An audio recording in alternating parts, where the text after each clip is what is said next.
What are variables? Variable is a name given to a location in the memory to store values or data. For example, you must have seen your mother naming boxes in the kitchen. That box has a little storage capacity, and your mother gave it a name such as salt, sugar, tea, etc. Variables are also similar to a box or a packet. These packets can be named, referenced, and used to perform various mathematical operations.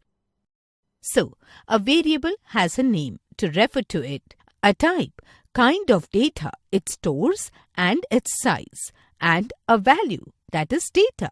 Usually, variables are used to hold one or more values, result of calculations, etc.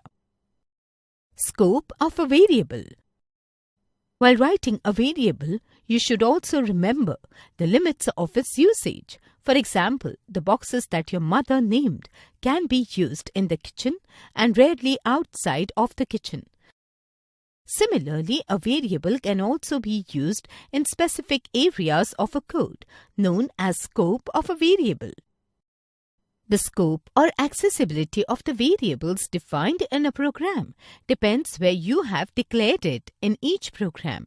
Variable defined outside the scope cannot be accessed.